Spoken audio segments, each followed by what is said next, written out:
सोनम के पापा जब से इस शहर में आए हैं वे और उनका परिवार पानी की किल्लत से परेशान हैं। सबसे अधिक परेशानी तो सोनम के भाई प्रतीक को है। कहाँ तो प्रतीक दिन में 2-3 बार नहाता था और घंटों शावर के नीचे बैठा गुनगुनाता रहता था, लेकिन अब तो जैसे एक बाल्टी पानी भी मुश्किल से मिलता है। उस पर मम्मी की 100 हिदायतें। वह कहता, पापा आप हमें कहाँ ले आए, हमें वापस ले चलिए। पापा मुस्कुराकर रह जाते। वे लोग जिस मकान में रहते थे वहीं पड़ोस में रहने वाले भाई बहन गौरव और अल्पना से सोनम और प्रतीक की दोस्ती हो गई थी। रविवार के दिन सोनम और प्रतीक उनके घर गए। उन्होंने देखा गौरव के पापा दाढ़ी बना रहे थे। अचानक प्रतीक का ध्यान वॉश बेसिन के नल पर गया। वह बंद था। अंकल, आपके यहाँ पानी नहीं आ रहा? प्रतीक ने पूछा। आ रहा है बेटा, कहते हुए उन्होंने वॉश बेसिन का नल खोल कर दिखाया। फिर बोले, पर तुम क्यों पूछ रहे हो? कुछ नहीं अंकल, ऐसे ही, प्रतीक बोला।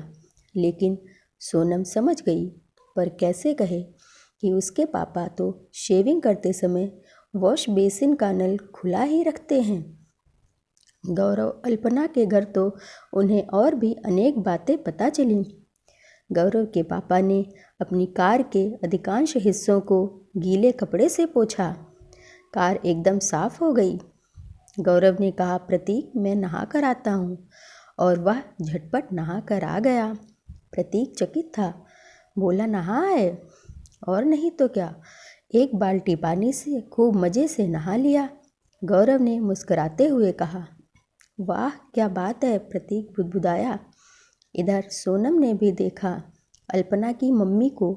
वे दाल चावल सब्जियों को अच्छी तरह से धोकर उसे घर के पेड़ पौधों व लॉन में डाल रही थीं।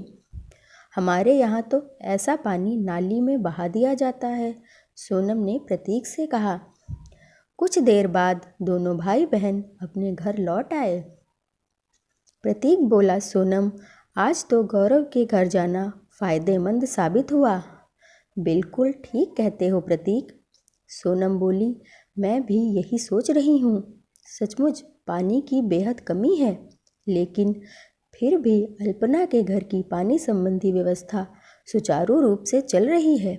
हाँ, हम अखबारों व पत्रिकाओं में पानी की कमी और पानी की बचत के बारे में भी खूब पढ़ते तो रहे हैं, लेकिन हमने तो कभी भी इस समस्या पर ध्यान ही नहीं दिया।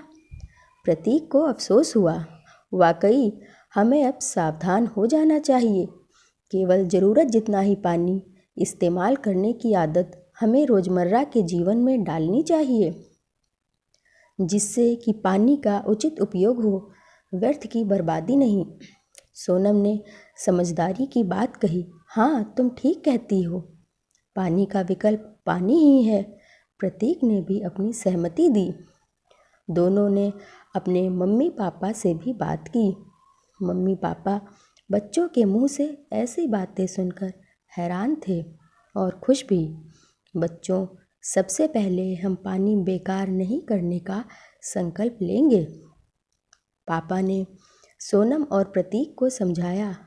ब्रश करते वक्त नल खुला नहीं छोड़ेंगे, पानी पूरा गिलास पिएंगे व जूठा पानी नहीं छोड़ेंगे। नहाते वक्त किफ़ायत बरतेंगे, शावर इस्तेमाल नहीं करेंगे, बल्कि बाल्टी से नहाएंगे और फ्लश में कम से कम साफ पानी डालेंगे। फिर उसी दिन से ही पानी की बचत होने लगी।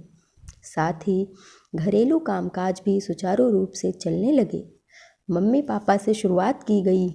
आदर सहित उन्हें पानी बर्बाद ना हो, इसके कई टिप्स बताए गए, जैसे शेविंग के वक्त मग में पानी, कपड़े धोकर गंदे पानी से नाली की सफाई, कम पानी में सब्जी धोना आदि। पानी की मोटर के लगातार चलते रहने से जो पानी टंकियों से बहता रहता था, अब बिल्कुल बंद हो गया, क्योंकि बच्चे टंकी भरते ही मोटर बंद कर देते थे।